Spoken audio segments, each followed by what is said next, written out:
Christmas lights twinkled above Harbor Bistro as Megan Foster sat alone at a table for 231 years old with auburn hair and diminishing hopes. She wore a forest green dress, festive, elegant-waisted. Her date was 40 minutes late.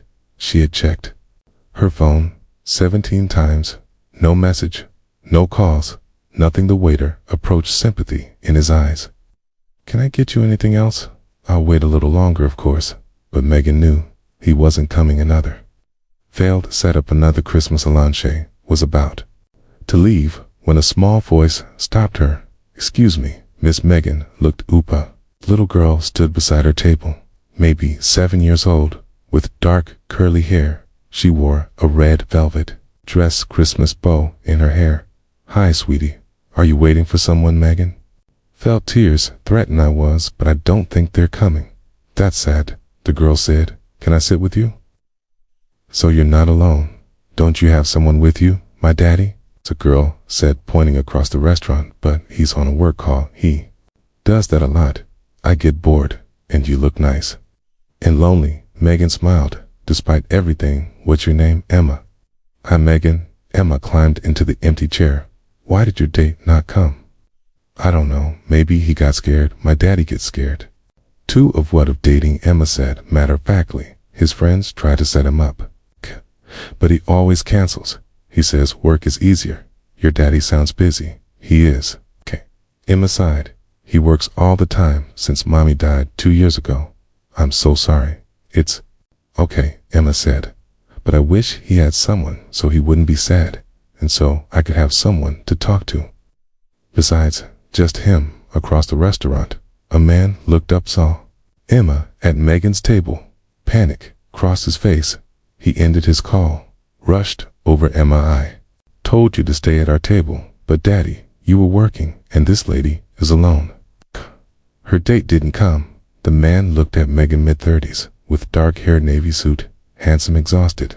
"I'm so sorry. She shouldn't bother strangers." "She's not bothering me," Megan said.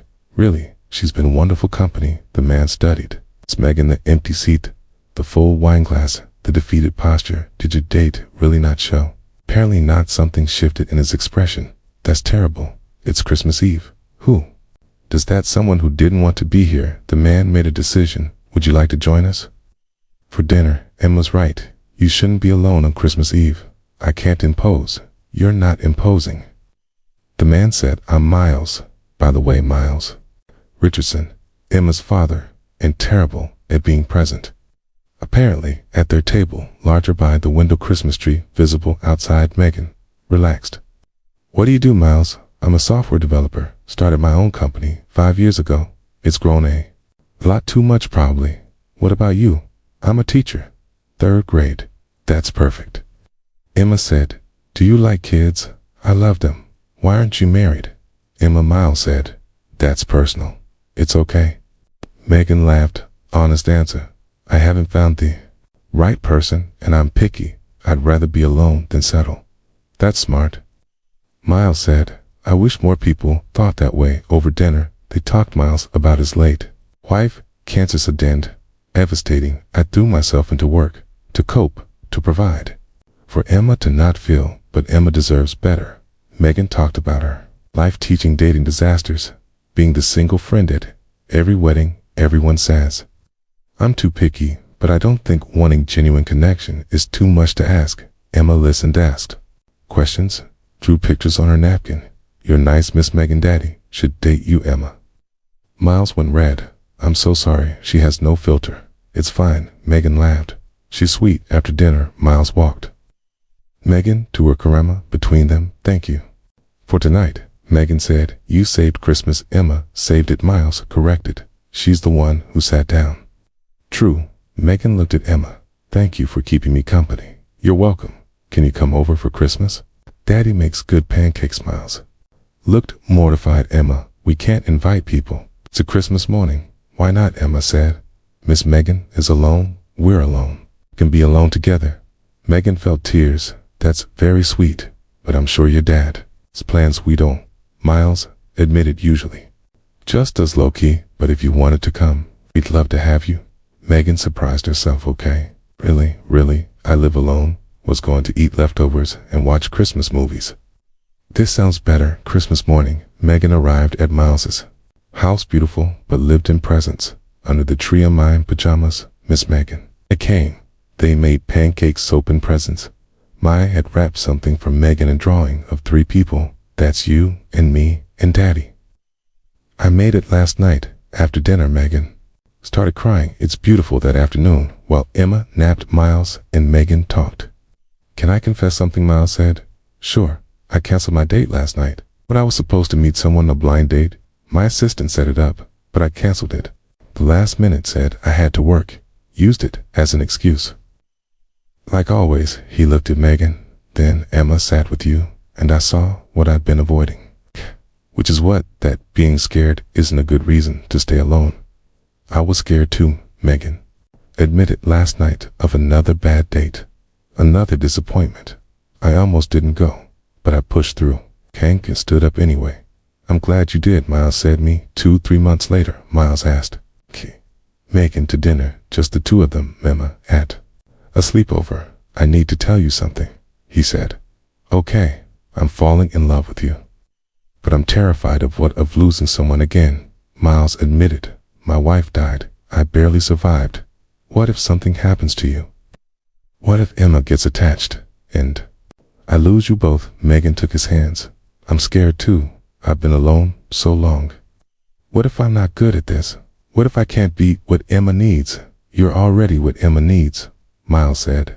And what I need? You're what I need. To 1 year after that Christmas Eve, Miles proposed at the restaurant, saying tableware.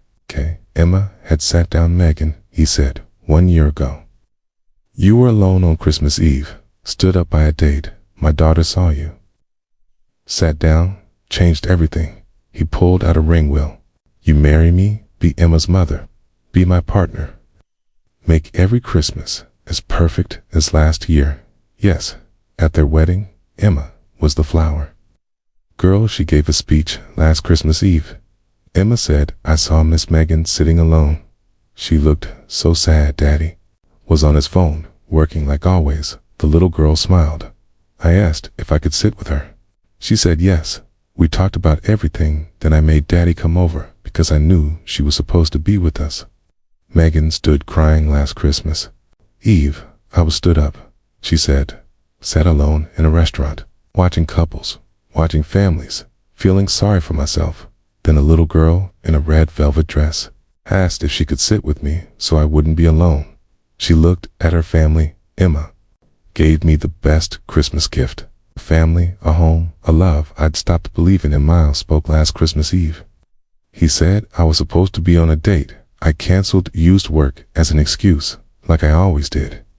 I thought I was protecting myself, protecting Emma by staying closed. His voice broke. Then my daughter, who knows me better than anyone, sat with a stranger and brought her to our table.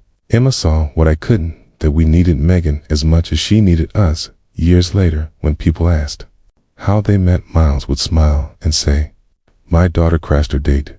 Megan would add, best crash ever. And Emma, now 17, would say, I saw Mom sitting alone, looking sad on Christmas. I couldn't let that happen. So I sat down. Sometimes kids know what adults are too scared to see. If this story touched your heart, please like and share it with someone who believes in children's intuition and Christmas miracles.